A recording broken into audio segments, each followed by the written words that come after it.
He's written several books, and he is a dear friend. Welcome, Damon Fordham. Welcome.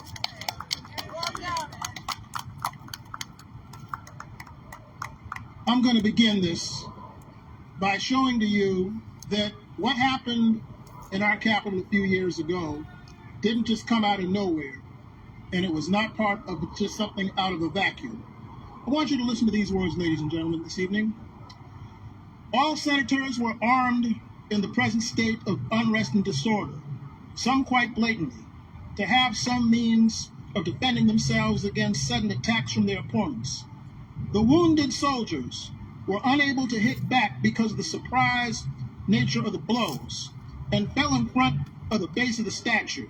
The rest of the troops were staggered to see what happened to their comrades and fled in the fear of the size of the mob, since they were unarmed. Gallinacius ran from the Senate in the middle of the crowd, showing his hands and swayed above that was covered in blood, and urged them to chase and kill those who he called the enemies of the Senate and of Rome, and who were the friends and allies of Maximilian. The people were easily duped into heaping praises on Gallinacius, and followed after the soldiers as best as they could, pelting them with stones. Ladies and gentlemen, that happened in ancient Rome in 225 AD. And need I remind you what happened to the Roman Empire? They fell some 150 years after this. Ladies and gentlemen, it is said by the philosopher Horace Santayana that those who don't remember the past are condemned to repeat it. This history and our history is replete with people who have played on the ignorance of the masses instead of using their leadership to enlighten them.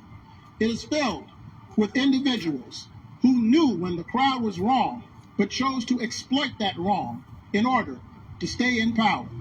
We saw this 150 years ago with a man of 150 years ago, when people who knew better went to war against their government because Abraham Lincoln was elected and he was threatening their quote-unquote property rights, i.e. human property. We saw this in 1895 when Senator Benjamin Tillman, after South Carolina had gone through a progressive period of Reconstruction, went on to urge the people to believe that the blacks were their enemies and turned against them and established the segregation laws. Why? Divide and conquer of the poor so the rich of the state and the rest of the South could stay rich. And we saw this in the 50s, when leaders who knew better told the South it was okay to disobey the Supreme Court and keep the schools segregated. It took 16 years between the Brown versus Board of Education decision to pass in 1954 before there was widespread desegregation of schools here in 1970. And so, in our own time, we saw with the atrocities of January the 6th, people who knew that the president had really lost the election. People who knew that what happened that day was wrong.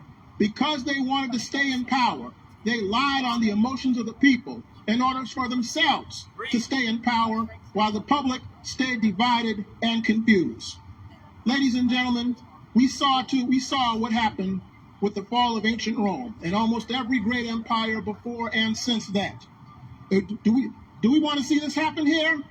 I don't think so. So I implore you this evening, you who are of sense, you who are of reason, you who are of logic, you who are of intelligence, you must do what you can to raise your voices against ignorance, against mobbism, against extremism, against mass violence, and the rise of foolishness in this land. And it's because this country is in real danger from turning into my country 'tis of thee, into ancient Rome too, with a theory near you. So with that being said, I urge you that if you remain silent, no one will listen. But as long as you keep speaking out, someone will. Thank you. Speaking, it will be heard. Speaking, it will be heard. Thank you. Thank you. So I did put out there that if you have a resolution about voting or our democracy,